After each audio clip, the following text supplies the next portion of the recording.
Talagang wala kang utang na loob, Afang. Kahit na magbukang basura makasamahan mo rito, maging bida ka lang! Sir, nagsasabi lang ho naman ako ng totoo tungkol sa baluktot at maling patakarang umiiral dito sa departamento. Nagsasabi ng totoo? Ang sabihin mo, wala ka ng utang na loob. Hindi ka pa marunong makisama. Sir, ano ho bang gusto niyong pakikisamang gawin ko? Ang maging manhid sa mga katiwalian nangyayari sa aking paligid? Ang maging bulag sa basura sa departamento? Ang pahawak sa leg at maging tau-tauhan? Ikinalulungkot ko ho, sir. Iba ho ang kahulugang alam ko sa salitang pakikisama. You shut up! Alam mo ba kung anong sinabi sa akin kanina ni General Basol sa telepono? Ha?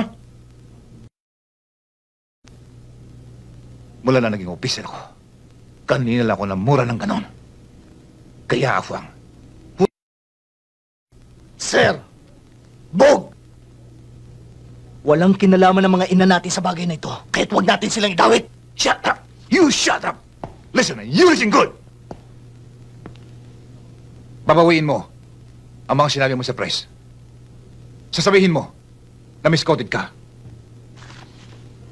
Ito, nagpagawa ko ng mga sulat. Pirmahan mo at padadala ko sa mga dyaryo. Colonel Garriga, lalaki ako. Dala ko. Kung anong binitiwang ko salita, paninindigan ko. Hindi ko babawiin. Titingnan natin kung hanggang saan ang tigas mong yan. Simula sa araw na ito, suspendido ka hanggat hindi mo naayos ang kusot ang ginawa mong ito. Now, get out of my sight!